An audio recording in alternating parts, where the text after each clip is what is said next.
Pokemon can be dark. They are just the animals of their world after all, and like animals, some Pokemon eat others. Some even kill just for the heck of it, like house cats. And that's not a theory, that's fully canon. There are Pokedex entries that state this. There are even some Pokedex entries that talk about Pokemon being hunted by humans, some to near extinction, or just for a single part of their body.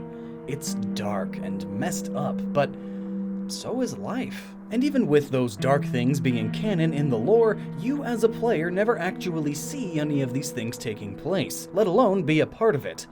Or worse, actively doing it. You never hunt Pokemon to kill them, and you don't murder Pokemon either. Or do you? Is there perhaps an instance where you do kill a Pokemon? And no, I don't mean that Raticate theory. Get that thing out of here. We're talking way more recent, and something that you can actively do again and again if you want. Go on a wild spree of it. So let's delve into this mystery of Pokemon murder.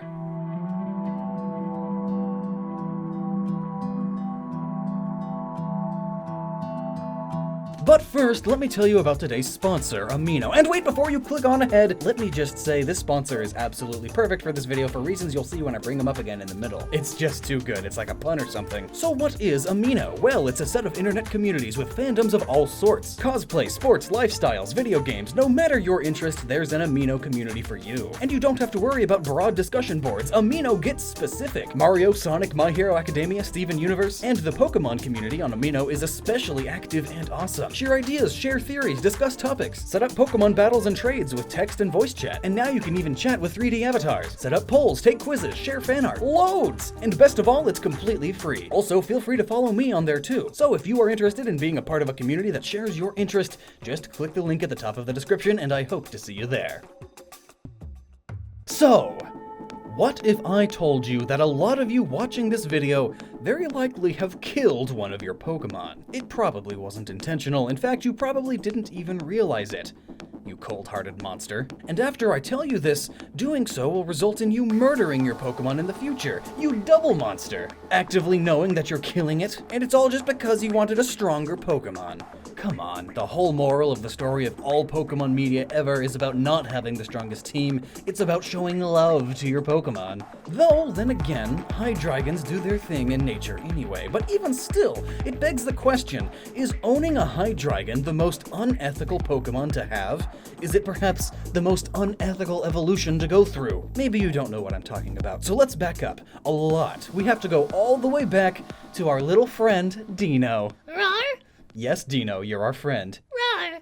Dinos are little baby emo dragons, and they are totally blind because of that. Makes you wonder if they even have any eyes under the emo haircut. Some Pokedex entries for Deino read, lacking sight, it's unaware of its surroundings, so it bumps into things and eats anything that moves. They cannot see, so they tackle and bite to learn about their surroundings. Their bodies are covered in wounds. Aww, poor Dinos. These red spots are a bunch of wounds. So obviously, taking one in and taking care of it is a very nice thing to do. It's just like taking in a disabled pet and giving it the best life that you can possibly give it. Except you fight with it. お前はもう死んでいる。何? So right away, you could say that this isn't at all one of the most unethical Pokemon to own. In fact, it's quite the opposite. But what happens when you evolve it?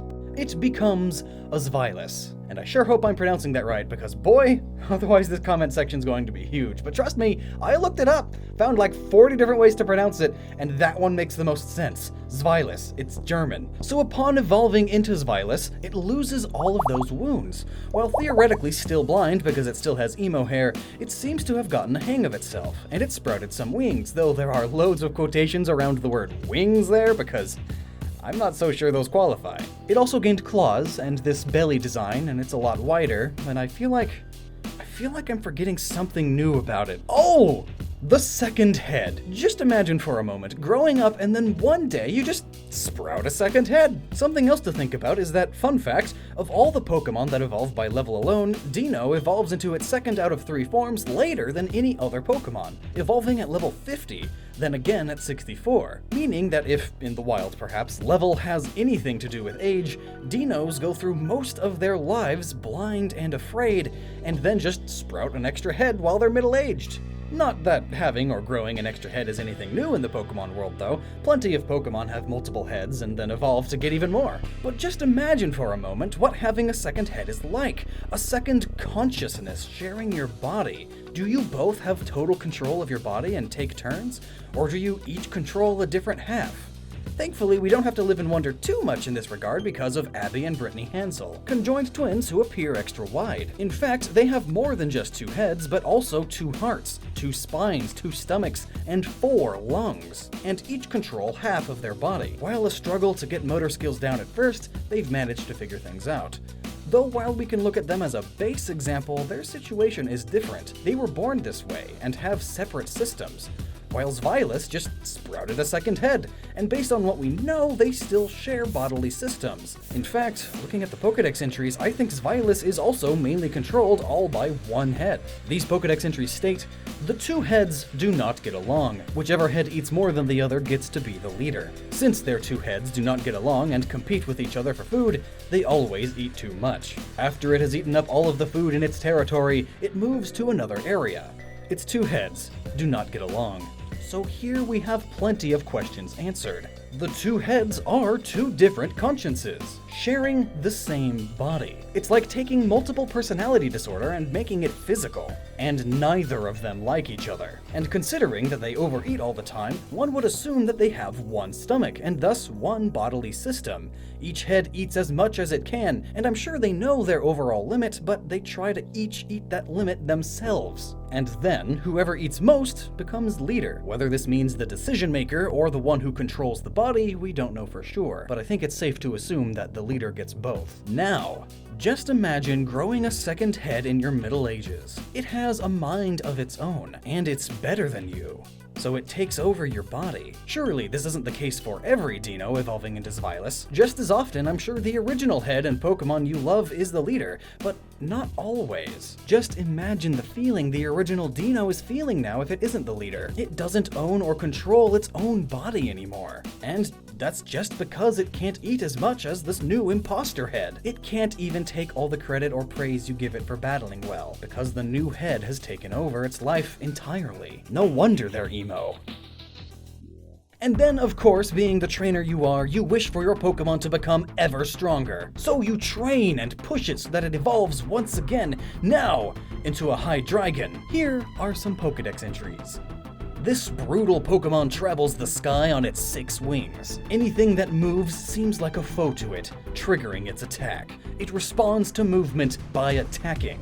This scary 3-headed Pokemon devours everything in its path. The heads on their arms do not have brains. They use all 3 heads to consume and destroy everything. Did you catch that? The heads on the arms don't have brains. They are basically sock puppets, but with real mouths. Hydreigon only has 1 consciousness. And while the optimist among us wants to assume that the 2 consciousnesses became 1, considering the 2 heads never got along and are always fighting for leadership, it's probably safe to say that whichever is the leader at the time of evolving is the one that gets to stay. And that might not be your original Deino. Your poor Deino that you raised up all those years. Gone. Now just a puppet head on the hand of the imposter head, and because you were the one that pushed it to evolve, you are essentially the one that killed it. Where's the love? And more interestingly, what's the science involved here? Who's in control at the time of evolving seems a bit arbitrary. What's to stop the follower head from just taking over really fast at the time of evolving? No, there has to be something physical going on. And the Pokedex entry specifically mentions brains. It would make sense for the body while evolving to choose the biggest and more powerful brain to now be the only brain. That would make sense for survivability's sake. Yeah. So now here's the theory, and the sponsor pun, by the way. The reason Zweilous eat so much all the time is to make their brains bigger, or at least smarter, able to react quicker. The better brain wins in the end. And what is one way to help build your brain? By eating, of course. Could be that Zweilous do have 2 stomachs, but still, their bodies are only so big, so by the time their entire body is full, one head has eaten more than the other, so its stomach would be the one taking in most of the food, and that benefits its brain more. But what is it about food that would specifically help the brain in this case? Well, it's the amino acids. Just like today's sponsor, amino acids are pretty good for the brain. Amino acids are the building blocks of all sorts of parts in the body, but notably in this case, they are used to make and repair neurotransmitters, the parts in the brain that let the brain, well, do. So the more amino a Zweilous head takes in, the less likely you'll murder it when you evolve it. I can't wait to see this video being discussed on amino. Bad puns are my favorite. But still, we're getting a little too lighthearted here. Back to the darkness. These heads compete eat again and again, trying to make their own brains better. And whomever has the better, dominant brain in the end gets to become a Hydreigon. And the other head shrivels away and just becomes a hand. And another brainless head and hand also pops out for good measure. So how does it feel now, knowing that your beloved Deino may suffer as a Zweilous and in the end only winds up becoming a lobotomized puppet? Maybe you just didn't know it at the time. And that's fine. But now that you do, perhaps you can partake in some Pokemon murder. Stab me in the back, stab me in the back. And maybe that's why Hydreigons are mostly used by villains in Pokemon. Well, that or it's because they are dark type. And really, this is all just a dark theory, so you can take it with a grain of salt. And let me know your thoughts on the matter down in the comments. And while you're down there, why not check out Amino with that link in the description? It will help this channel a lot. And until next time, please remember to never stop using that noggin. Because if you do, a second head may pop up with a bigger and better noggin, and it will take over your life and make it miserable, and then your family and friends will all prefer to hang out with a new head instead of you, and it will take over, and when you decide you've had enough, you will go into surgery to get it removed, and the doctors take a liking to it, and so they remove you instead, and that